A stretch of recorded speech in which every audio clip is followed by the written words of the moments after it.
দর্শক, বরিশাল পটুয়াখালী মহাসড়কের বাকেরগঞ্জের ঠিক ফায়ার সার্ভিস সংলগ্ন যে স্থানটি, এই স্থানটিতে আজকের ভোর রাতে আজানের ঠিক আগ মুহূর্তে বা পর মুহূর্তে বা আজানের কাছাকাছি সময়ে একটি সড়ক দুর্ঘটনা ঘটে। ঢাকা থেকে ছেড়ে আসা ইসলাম পরিবহন এখানে এসে পাশে এই খাদের মধ্যে পড়ে যায় এবং সেখানে সম্পূর্ণ দুমড়ে মুচড়ে যায়। এখন পর্যন্ত নিশ্চিত হতে পারিনি আমরা যে এখানে কেউ মারা গেছে কিনা, তবে ধারণা করা হচ্ছে একজন হয়তো মারা গেছে, তাকে চিকিৎসার জন্য মেডিকেলে পাঠানো হয়েছে। তবে বরিশাল পটুয়াখালী মহাসড়কে এখন যে সড়ক দুর্ঘটনার একটি বিষয়, এটি প্রতিদিনের বিষয় না, প্রতি ঘন্টার বিষয়। আপনারা অবগত আছেন, গত 2 দিন আগেও কিন্তু এই সড়কের একটু সামনেই সড়ক দুর্ঘটনায় একজন নিহত হয়েছে। আজকেও এখানে হয়তো কারো প্রাণ ঝরেছে।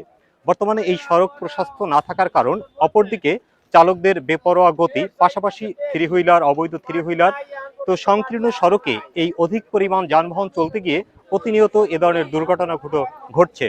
তো স্থানীয়দের দাবি এই সড়কটি দ্রুত প্রশস্তকরণ, না হলে প্রতিদিন এরকম দুর্ঘটনা ঘটতে থাকবে এবং অসংখ্য প্রাণ ঝরতে থাকবে।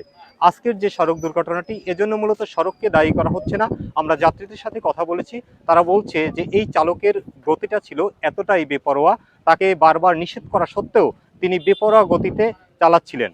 আর এটি হচ্ছে ইসলাম পরিবহন, ঢাকা থেকে ছেড়ে আসছিল, পথিমধ্যে কিন্তু এখানে সে দুর্ঘটনার শিকার হয়েছে।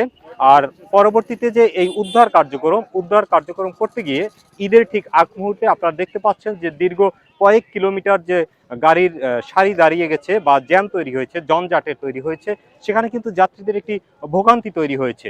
তো এই ভোগান্তি নিরাময়ের জন্য সড়কটি কিন্তু প্রশস্ত করা অত্যন্ত জরুরি। এটি এই দক্ষিণ অঞ্চলের মানুষের এখন প্রাণের দাবি। এস এম পলাশ, RTV, বাকেরগঞ্জ।